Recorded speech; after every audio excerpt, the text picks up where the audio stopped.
بسم الله الرحمن الرحيم.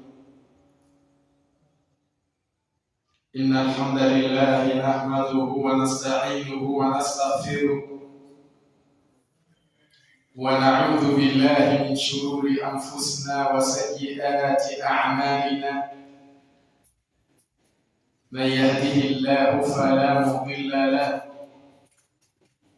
ومن يضلل فلا هادي له.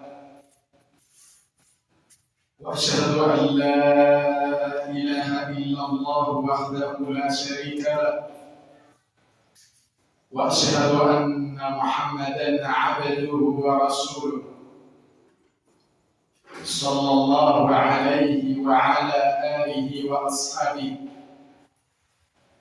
ومن تبعهم بإحسان إلى يوم الدين، وبعد. Ndugu zangu, leo tena bimashiati llahi subhanahu wa ta'ala tumeweza kukutana katika darsa ya hadithi tukiwa na kitabu Sharhul Arba'in an-Nawawiyya kilichoandikwa na Sheikh al-Allama Muhammad ibn Salih al-Uthaymeen rahimahullahu ta'ala, Allah mtukufu amrehemu. Katika darsa iliyotangulia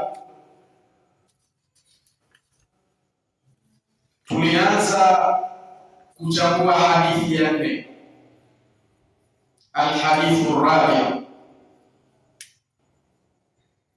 hadithi mashuhuri iliyopokelewa na sahaba tukufu Abdullah ibn Mas'ud radhiyallahu anhu. Masomo yalitutambulisha katika hatua za mwanzo kabisa za uumbaji wa mwanadamu ndani ya tumbo la mama yake, kuanzia matone ya mbegu ya uzazi, yani nutfa, kisha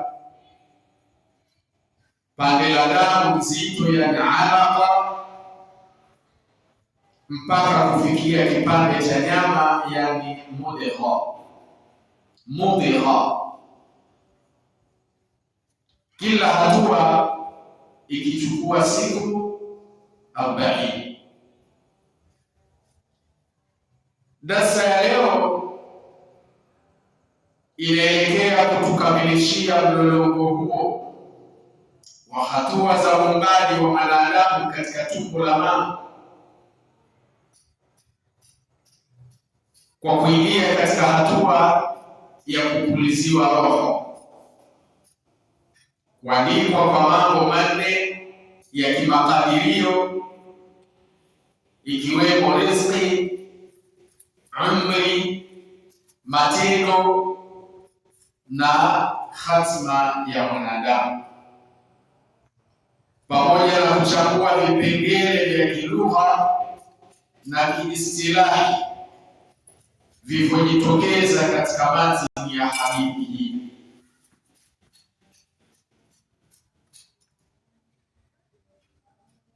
Asema Sheikh al-Uthaymeen rahimahullah, akiendelea na sehemu inayofuatia katika hatua za uumbaji.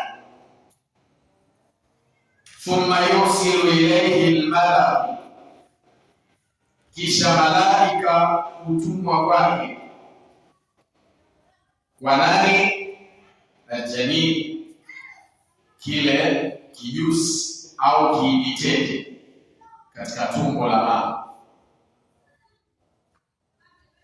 thumma yursilu ilayhi almalak, kisha malaika hutumwa kwake. Warasulu huwa Allahu rabbul alamin azza wa jalla, mtumaji ni Mwenyezi Mungu mola wa walimwengu wote aliye mtukufu na mwenye nguvu. Fayursilu almalaka ila hadha aljalil, anamtuma malaika